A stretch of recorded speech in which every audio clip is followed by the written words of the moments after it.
Joe said he'll be up in a minute. Okay, we'll wait for Joe. I don't need them yet. Can you print it? Okay.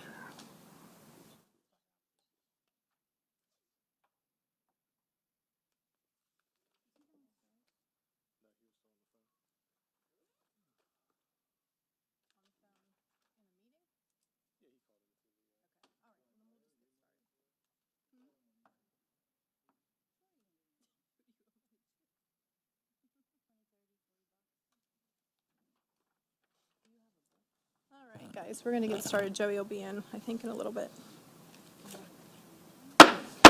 Good evening, everybody. The time is now 7:01 p.m. I'd like to call this agenda meeting to order. Today's date, Wednesday, August 6, 2025. All rise for the Pledge of Allegiance, please. I pledge allegiance To the flag of the United States of America and to the republic for which it stands, one nation, under God, indivisible, with liberty and justice for all. Thank you. Roll call, please, Michelle. Here. Mrs. Glad, Here. Mr. Lynch, Mrs. Maris, Here. Mr. Montgomery, Present. Mr. Pollock, Here. Mrs. Steffi, Here. Mayor McCaffrey. Here. Okay, in order of the agenda, item number 4, recognition of Sergeant Stephanie Bears, who retired from the Jefferson Hills Police Department after 20 years of dedicated service.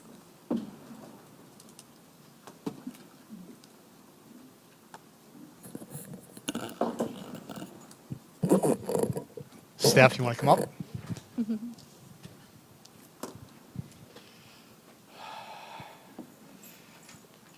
Again, the reason we're here is to recognize Sergeant Stephanie Bears who retired on June 13th, 2025, after her 20 years of dedicated service to the borough. It's always hard to lose someone from the police department, but it's just a natural progression. You work so many years and you end up retiring, and fortunately, Steph is retiring healthy, and I'll get on to where she moved on to after this. But I do want to recognize her. Sergeant Bears has served the community of Jefferson Hills since 2005. She was promoted to sergeant in April of 2017 and had been a patrol supervisor for the past 8 years. She's handled several responsibilities throughout her career, including field training officer, evidence custodian, JTAC officer, among other distinguished positions within the department. Sergeant Bears assisted with several grants over the years that helped the JHPD procure the first AEDs, which I didn't even know, body-worn cameras, and another to help to fund the costs of officers' body armor each year, which is very important. She has been involved in training all active members of the JHPD, hired since 2013, which is very prestigious to her credit. We wish you the very best in your next chapter, which, again, is not too far away. Since she has taken the position of code enforcement officer with the borough, her service does not end with her retirement. On behalf of the Borough of Jefferson Hills and the JHPD, I would like to present you with this plaque commemorating your years of service as a police officer. And the mayor is going to read what's on the plaque. Congratulations on your retirement, Sergeant Stephanie Beers. You have served the JHPD and the Borough of Jefferson Hills with honor, dedication, and selflessness for 20 years. Thank you for going above and beyond, serving and protecting the citizens of Jefferson Hills, and may God's blessing be upon you as you embark on the next chapter of your life. Happy retirement. Well done, though good and faithful servant.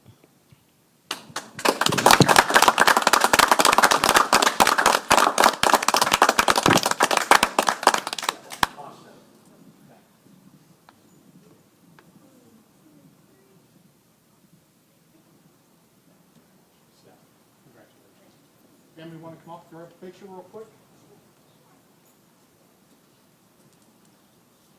You sure? All right. Caleb, can you grab us one more picture, please?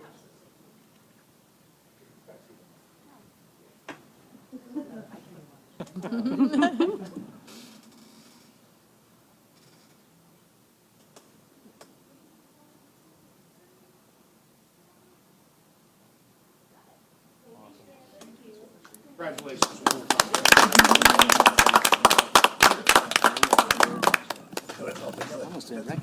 Everyone's like, that's what you look like at 10 years.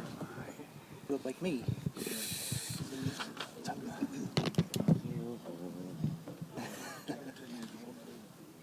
I didn't recognize him at first.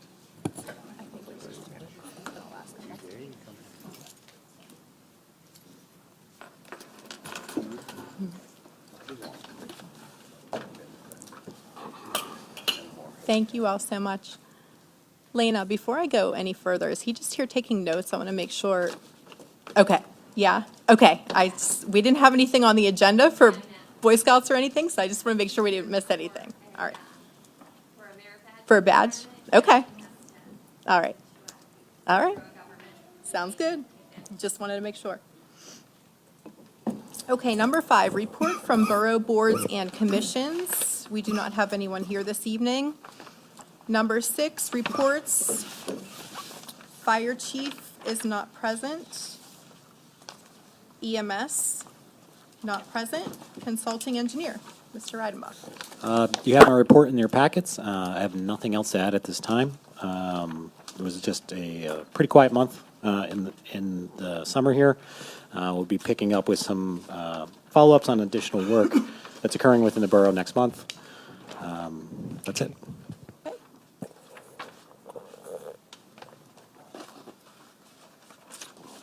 Finance officer, Mr. Haberstock. Yeah, the finance report, I apologize, you don't have it yet. You'll have it for the Monday meeting. If anyone would like the report of revenue and expenditures prior to that to review for that meeting, I can put it in your mailbox. I assume, Dave, you probably would like that? Yeah, I would like that. If anyone else, just let me know. I'll put a hard copy in your mailbox. Thank you. Mr. Volpe. I have nothing to add to my written report unless there's any questions. Okay, police chief. You have my report in your, on your table right now.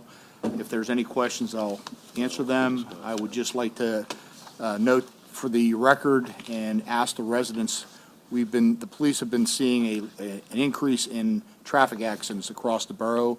Please slow down and obey all traffic control devices. Thank you very much. We appreciate your assistance with that.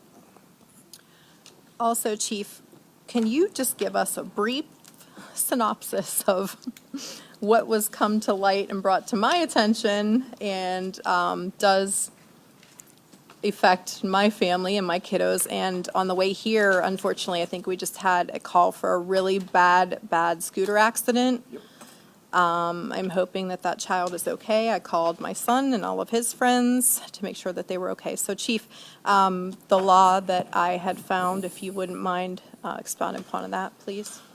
So the PennDOT has a fact sheet for all electric operated bicycles, two-wheel motorized bicycles, from scooters, pedicycles, motor scooters, segways, e-bikes, and bicycles. In Jefferson magazine, I will have an article that will have that in there, but anyone could look that up on PennDOT. The one that you're referring to specifically are e-bikes, and e-bikes are regulated under the vehicle code, and no one under 16 can operate an e-bike. And when they do operate an e-bike, they have to have a helmet and they have to obey the rules of the road. And finally, with that knowledge, parents are responsible and can also be cited in certain circumstances for permitting that violation if they allow children younger than that to operate the bike, or a 16-year-old operating it without a helmet. So parents are also ultimately responsible for the actions of their kids. And I know we just broke a lot of hearts, but it's better for safety, I guess, and to keep parents from getting citations as well. Just want to make it as knowledgeable and educate people out there as much as possible, so. Yeah, without a doubt. And most importantly, the motor on these scooters, bicycles, whatever they're operating, they're increasing the power all the time, and the speed is also increasing. So children that are less experienced on these types of vehicles can't control them, and result is an accident, just like what happened tonight. So, Okay, and we thanks, don't want to Chief. see anybody get hurt. Can I Does ask that go for I'm the gonna ask him a electric question scooters about too? The electric scooters, no, there's no minimum age for the electric scooters. Okay, thanks. Go ahead, Dave. Yeah, there's, when I was up, when on cross duty, I saw somebody go by on a motorized skateboard. When they had lights on the back of it that were like tail lights. Okay? Is that legal? I don't know which model you're talking about. It sounds like an electric scooter. Well, it was like standing on a skateboard. Yeah. It had It a motor. didn't have a handle? Nothing? No. It was like a skateboard Yeah, with a it's- motor on it. Basically a hoverboard. Yeah, it's a hoverboard. Okay, is that illegal? Pardon me, they, There's no license on it. I mean, we know yeah, that. they should be on the sidewalk with those. But if they're on the road, they have to obey the traffic laws just like anything else because it's a two-wheel vehicle on the roadway. But they should be on the sidewalk with those. Well, up there's no sidewalk, so. And so, for my own clarity, Yes. anyone under 16 can't even ride the e-bikes on the sidewalks, No, or they they can? can't. They can't cannot operate? Correct, Okay, yes. no matter where they are They riding. have to be 16 years old to operate Gotcha. an e-bike. What was that question? What did you ask? Anyone under 16, I was thinking, are they allowed to ride them on the sidewalks and not the road, obviously? I don't want any of them on the road, but I thought maybe sidewalks were okay. But no, anyone under 16 cannot operate an e-bike, no matter where they're at. And to get this information out to the residents, we should put this on our website. I'll put it on our website or our Facebook page, and then I'll have And Caitlin put it we'll do on. Caitlin, yeah, she can get some posts. Because that graphic from, I believe it was PennDOT or. It's PennDOT, Yeah, yep. that was helpful. Okay, thanks, Chief. Yep. Madam Mayor. I have nothing further to add, just, again, I'd like to congratulate Sergeant Beers on her retirement. Okay. Manager Glister. Just a few quick updates here. We've been working on a developers agreement between the Borough, Jefferson Hills, and Rhonda Homes for Frank Street. It's sort of to bring it in line with how we treat other developments. They'll be constructing Frank Street in the near future, and then upon completion, it'll be dedicated to the borough, so we need to have some oversight on it. So we've been working on that in the background, and just after we finalized the agenda and the packets on Monday this week, we got that all squared away. So for the agenda on Monday, I want to add the final approval of the Frank Street Developers Agreement between the Borough of Jefferson Hills and Rhonda Homes. We had a tentative resignation on Public Works, so I also want to add to the agenda a motion to accept the resignation. We haven't gotten it in writing yet, so if we don't get it in writing by Monday, then we'll just table it. Regardless, though, I do want to also add to the agenda for Monday a motion to advertise for a Parks labor position within the Public Works Department. And then the final thing, at the Finance Committee meeting yesterday, we were talking about the GED TF grant application that is due at the end of the month. I talked to Dan Soltez with Novus Solutions. That's our grant consultant that's helping us with these grant applications. So I also want to add, if I can get it together, to have a resolution for that GED TF grant that would be on the agenda for consideration for approval on Monday. He's looking in to see if we need to actually have the executed resolution due with the application package, or if we can just turn in the unexecuted resolution and then come back in September. So if we can get it together, we're working on that, so just keep an eye out for that. Other than those few things, I have nothing else unless there's any questions. Okay. All right, thank you. Madam Solicitor. Thank you, Madam President. I have nothing to add to my written report. Okay. Number 7, we have 0 borough resident taxpayer comments on agenda items, so we will move to number 8, discussion to approve monthly bills.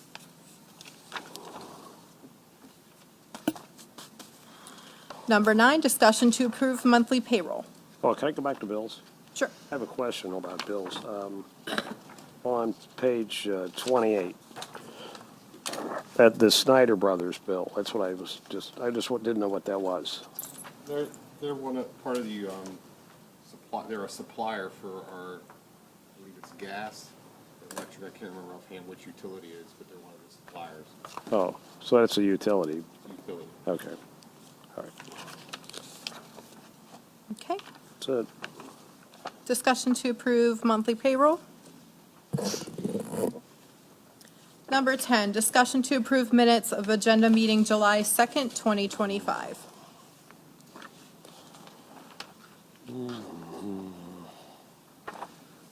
Number 11, discussion to approve minutes of regular meeting July 7th, 2025.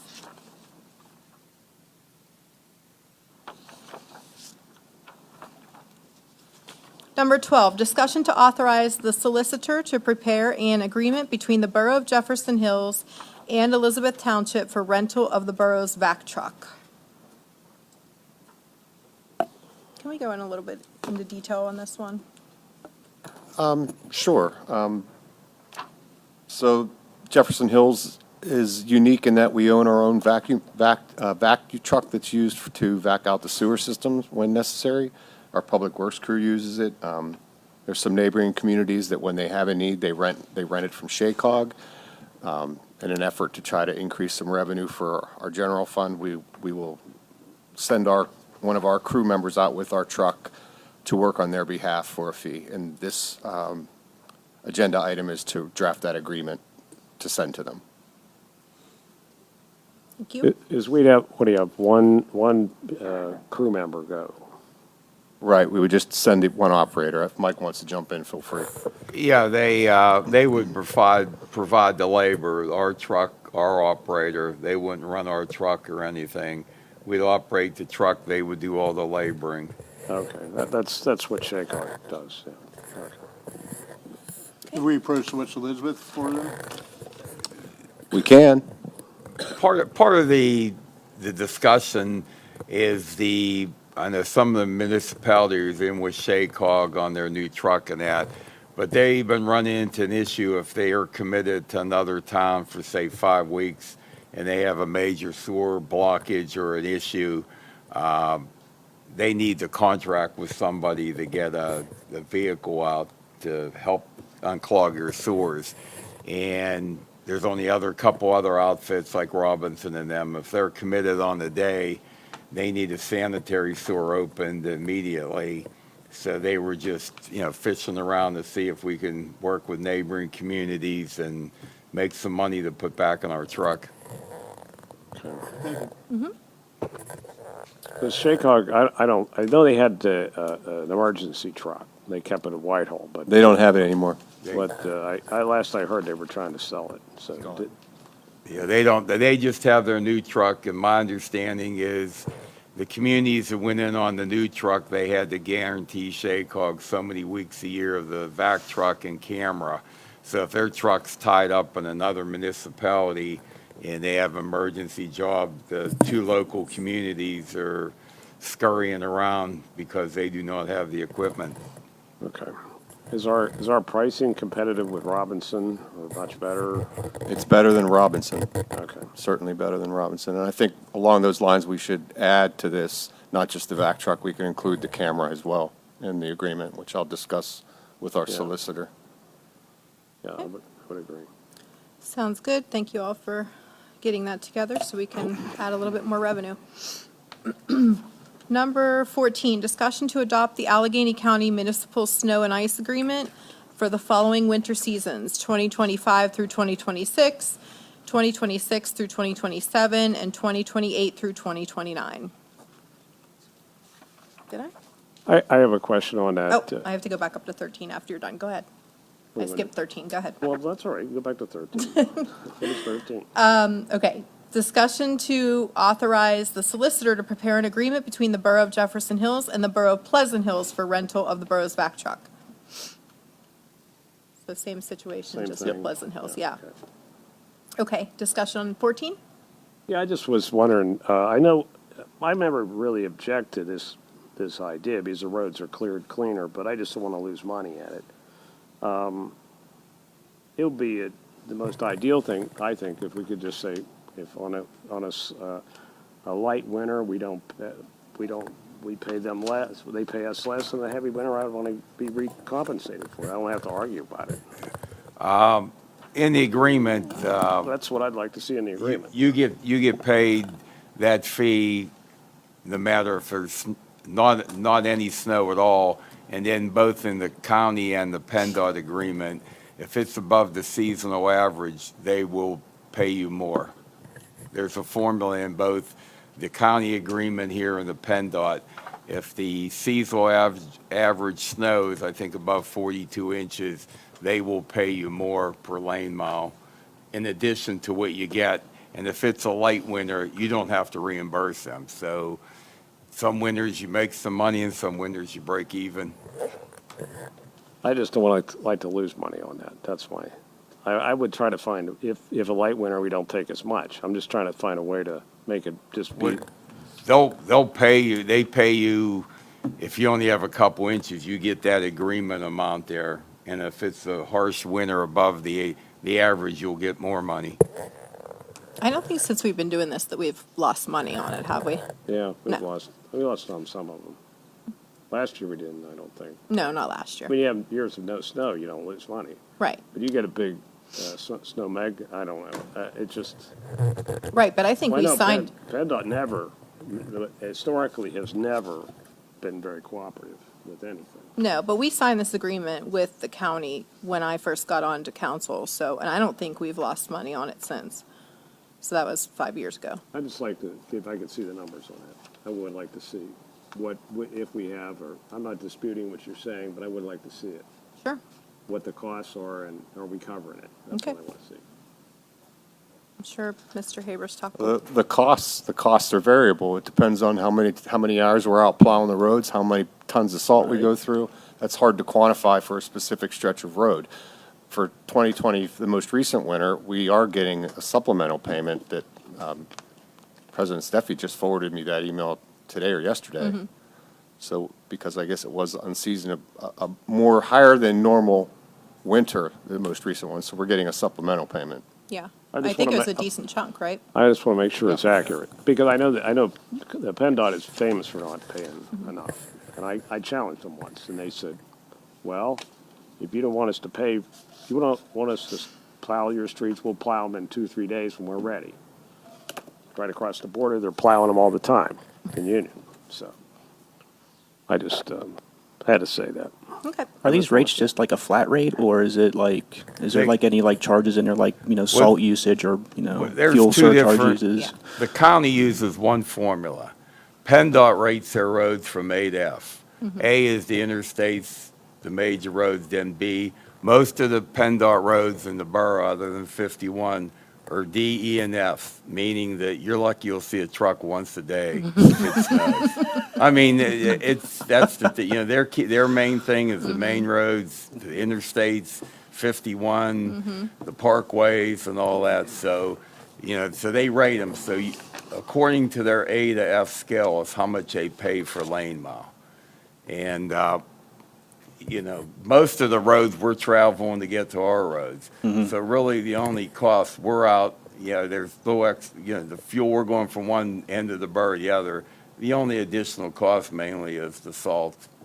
So we'll get the figures, but PennDOT pays by the rating of the road. Yeah. Okay.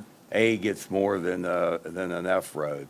And the service is also, if you get a D or an E or F road, you're lucky you're going to see a truck once a day. Yep, Glad I live on a state road. right. Okay, number 15, discussion to authorize the solicitor to prepare and advertise an amendment to the borough sign ordinance. Mike, do you want to talk about this a little bit? Yeah, so last year we updated our sign ordinance, which provided some updated regulations for small business signs, flyers on telephone poles, election signs, everything across the board. And during the election in November last year, we had some issues that were raised just across the board by various folks. So we're looking to address those before the election coming up this year. So that's the primary reason for this. It's just a few minor changes, and but to kick off the process, this is the first step. Yeah. So as a reminder, it is illegal to put anything on telephone poles, correct, Chief? Correct. I know I sound repetitive, but we see them pop up all the time. Flea market stuff, any kind of advertisement, I don't know how people get them halfway up the telephone poles without carrying a ladder and running up them and nailing them and running back down. But it is illegal.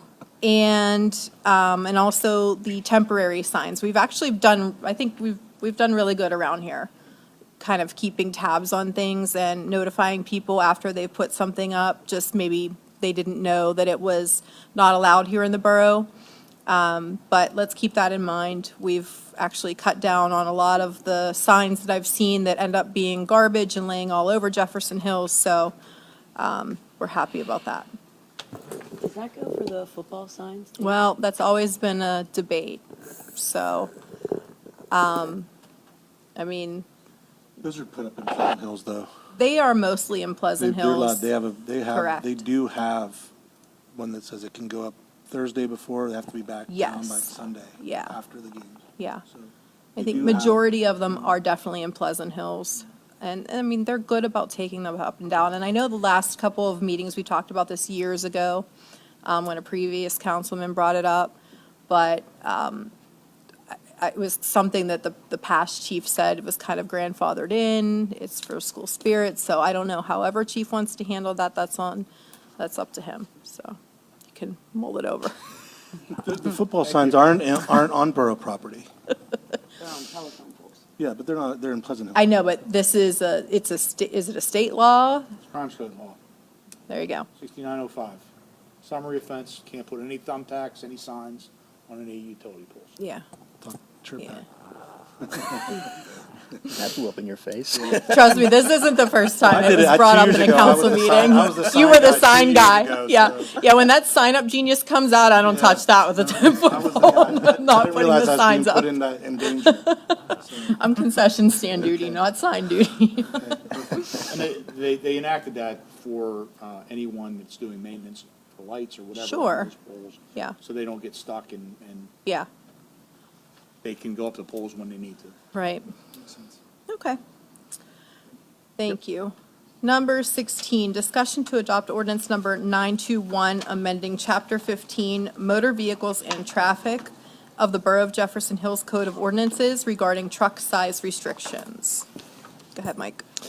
So this is one we've been working on all year here to get to this point. This is the last step of the process.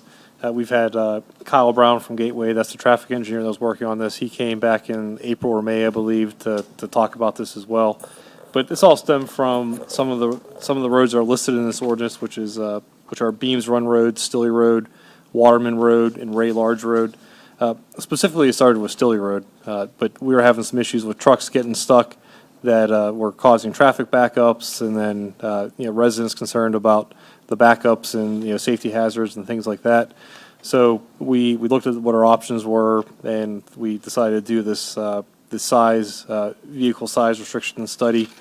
And the study was completed. We had a meeting with the police department and Gateway back in June, and the final step was to authorize the amendment to our existing Chapter 15 motor vehicle ordinance, and then this month is actually putting the changes in there. So the actual amendment to the ordinance is very minor. It lists the 4 roads I just mentioned. It lists where the restriction begins, where the restriction ends, and it lists the actual restriction, which in this case, all trucks over 25 feet in length will be restricted.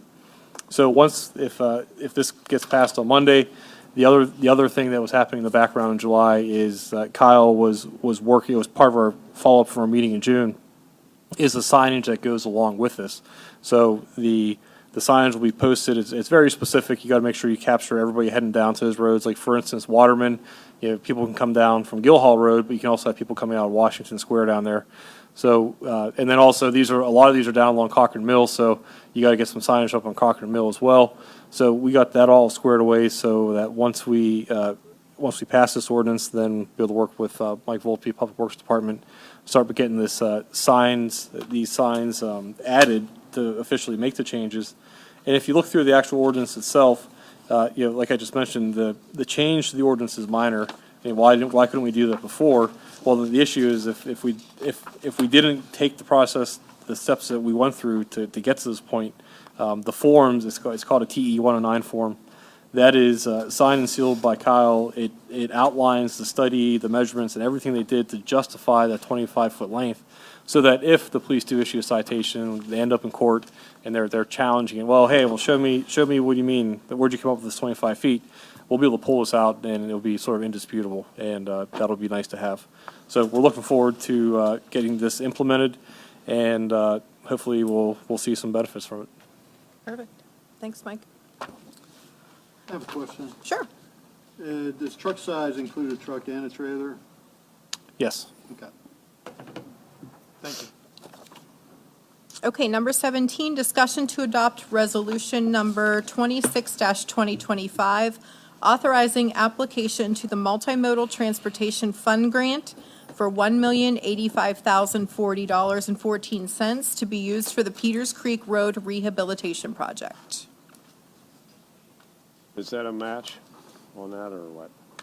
No, there was no match at this point, but we'll see what they come back with, and we'll have to decide if we're even awarded anything. Well, I was just going to, on that road down there, the condition with the flooding situation. I know there was some bank stabilization done. Has that made it a better? Because I can remember many times going down there and fixing that road. The storm come up in about a week, and it's gone. All that work's gone. Mm-hmm. And this is a lot more. But I spent $5,000 down there when I was in Public Works to make the road usable for large volunteer fire company and Gill Hall to work with each other. And Joyce Sockman told me, she said, you spent $5,000. I said, I know, but they need it. And sure enough, a week later, the storm destroyed it.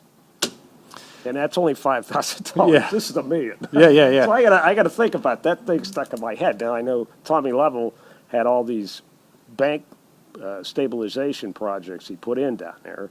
Now what that all did, I don't know. I just thought maybe I'd ask since there's so much money here. Yeah, there is still some flooding issues in certain areas down there. I think when you get to some of the very outlier storms like we had in 2018, and Mike can probably speak to this better than me, but a lot of the flooding issues I've seen down there actually is coming down to Peters Creek. It's not necessarily Peters Creek coming up, but I think there are a few areas, Mike, right, that Peters Creek does come up.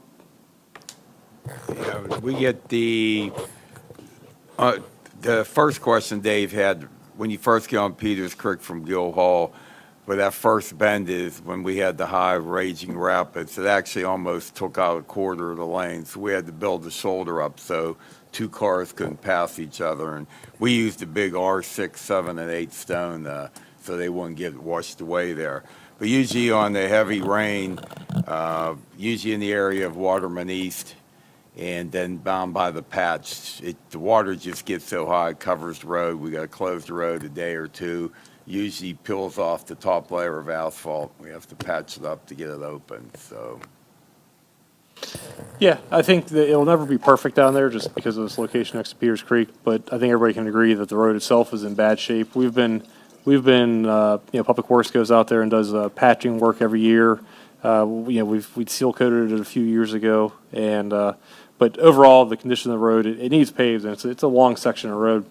And one of the things that we've been talking about through the comprehensive plan and in general with our parks improvement plan is that's a corridor down there that we want to start doing some improvements as well. I mean, we just will be officially purchasing that property at the intersection with Peters Creek and Gill Hall Road. And I think it's a good opportunity to put a nice foundation down there per se. Now, will it be perfect? Might we have some problems in some areas? It's possible. It's hard to predict, but overall, and what I'm also thinking is a lot of the paving work we've done down there has been small lifts of asphalt. If we do this, we're talking about a nice thicker section of asphalt always through there, which should be a little more robust as well. I have a question too. If we were awarded that, is putting guardrails in between the road and like where people walk, is that realistic down there, or would that not be practical because of the creek rising? That's difficult. We did a study when I first came to the borough back in 2018. We had some grant funding to look at actually, putting a sidewalk or a separate lane for the Montour Trail down through there. So, we worked with Gateway to do that study, and the conclusion was, yeah, you could, but the costs aren't really justifiable because there's a few locations where the rock's coming down from above, and you just got to you get into so much excavation or getting onto the stream. I think one of the other alternatives was we considered at the time looking into making Peters Creek a one-way road, so you could actually just within the existing road paint a trail like a lane for the Montour Trail, but that was sort of met with some resistance, so it was never pursued further.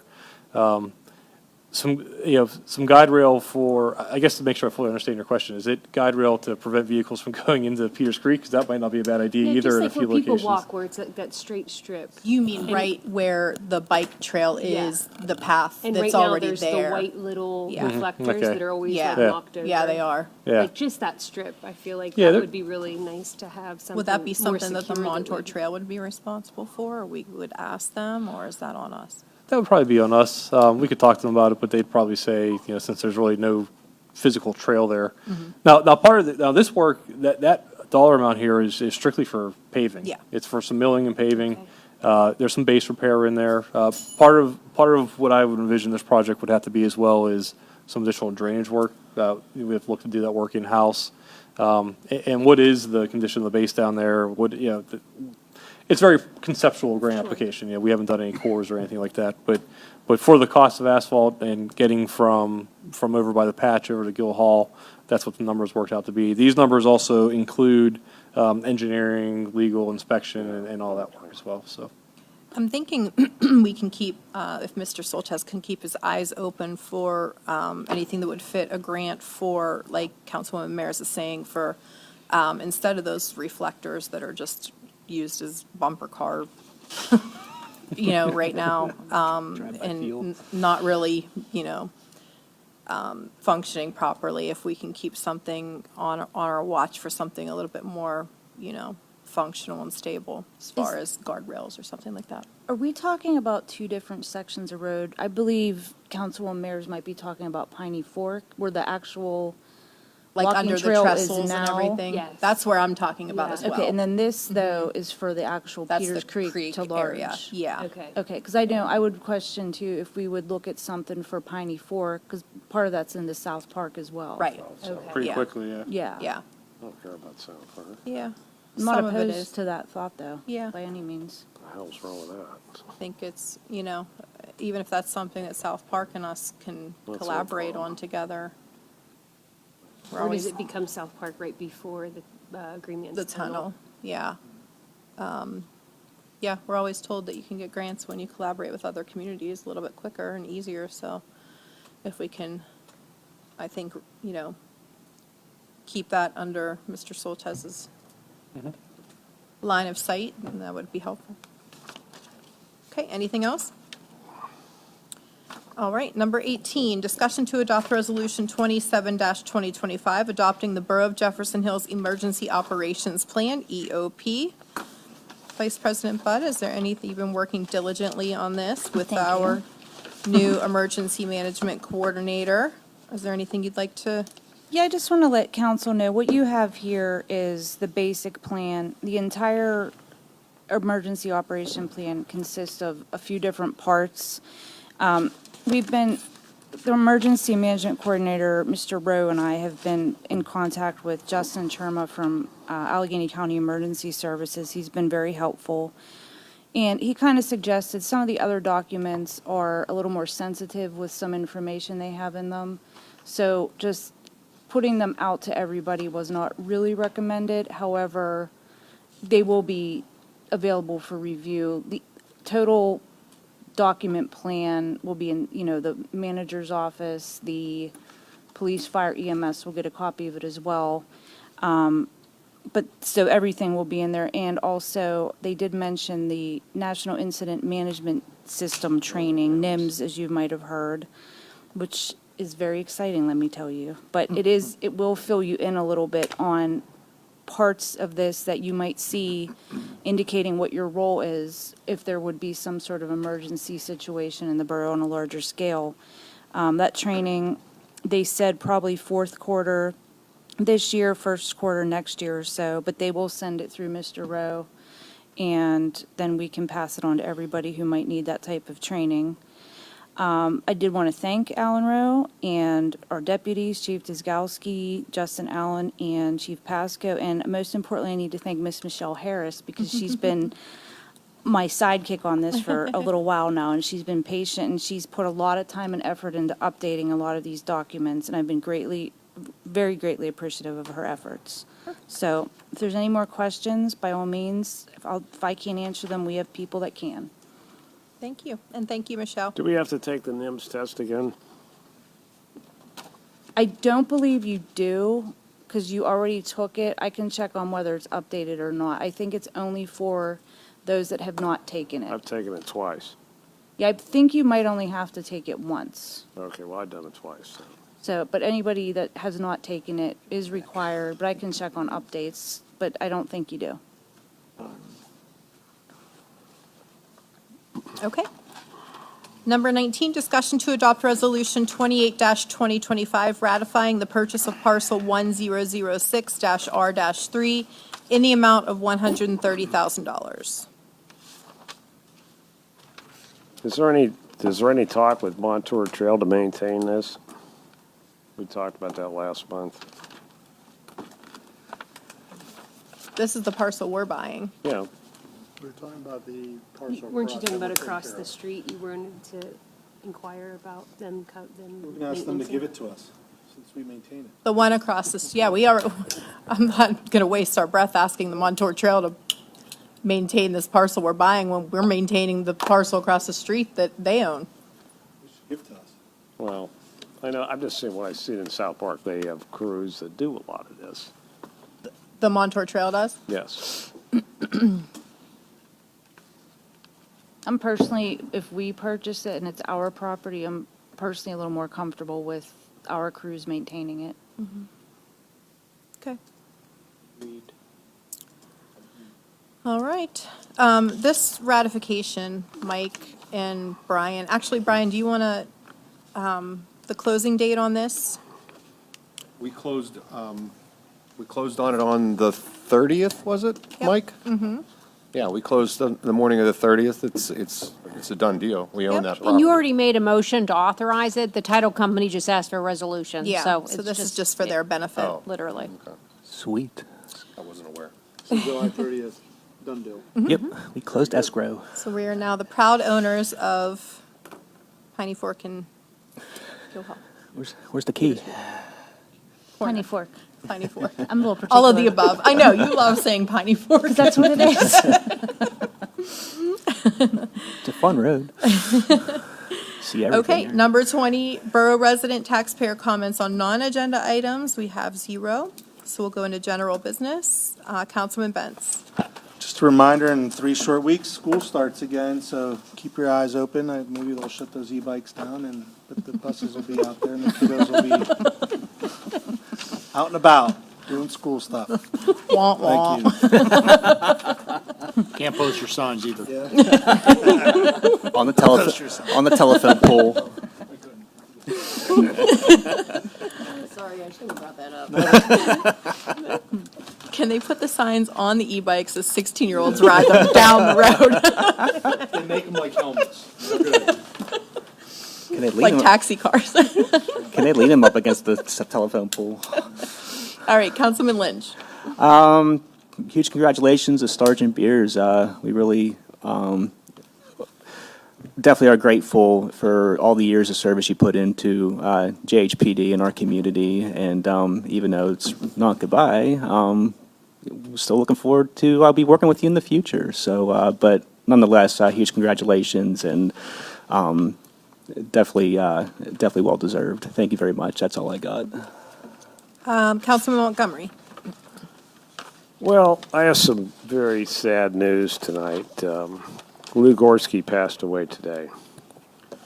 So he's been the executive director of SHACOG since 1990, and he has taken that organization from just administering CDBG grants to what it is today. And it's a big loss to everybody in the South Hills. And I don't know anything about arrangements for him, but I can just relay the story that when we interviewed, was on the committee that interviewed for the executive director. And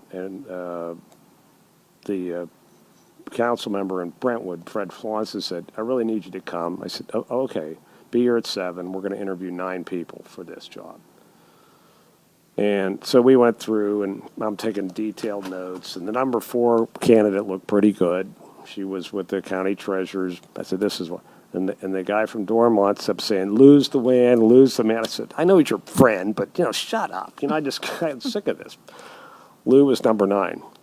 He came in, I threw all the notes in the garbage. I said, this is the man. And he has been phenomenal. I mean, all the things he has done, the garbage contracts is him. The sewer contracts, he did that. He did the fire cooperation, the police cooperation, all that. The commodities, he did it all. So the only immediate problem we have, I understand, is the salt situation it's half done. So we don't know, so we're going to meet tomorrow night and try to figure that out, what we're going to do, because I don't know. It's just Sue, and Sue always was hanging around just for Lou, so I don't know. It's a big loss. Yeah. Big loss, so. Yeah.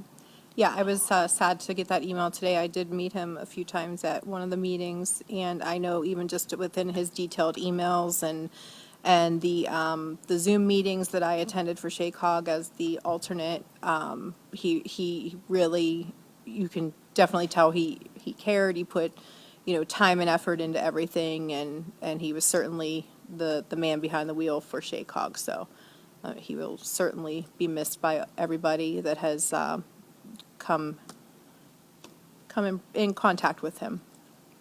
Yeah, it's, maybe next meeting we should do a moment of silence for him. Okay, anything else? That's all. Okay, Councilman Pollock. Nothing new to add. Okay, Councilwoman Maris? Yes, also just congratulating Sergeant Beers, and thank you for your 20 years of service. Okay, Vice President Budd? Same to Sergeant Beers, and I'm happy you're still with us at the Borough. It's nice to see your smiling face in the other side of the building. Same exact sentiments. She has been valuable already on our code enforcement team. And I'd also like to say congratulations to our 2 new officers that were sworn in the other day during our ceremony, Officer Seipolt and Officer Morency. I'd also like to give out a huge congratulations to our fire chief, Chief Brian Chalfant. He was named a recipient of the 2024 Michael O. McNamee Award of Valor. That's presented by Firehouse.com, and it's part of its annual Valor and Community Service Awards. I spoke to Chief Chalfant today. I assured him that the borough will be inviting him to one of our meetings, possibly in September. And of course, as humble as he is, he said there's absolutely no need. But for us, he is an integral part of the community here and very well-deserved recipient of that Award of Valor. So congratulations to him. That is all I have. So at this time, I'll ask for a motion to adjourn. Motion. Second. Motion by Councilman Lynch, second by Councilman Bentz. All those in favor say aye. Aye. Meeting adjourned at 7:49 PM.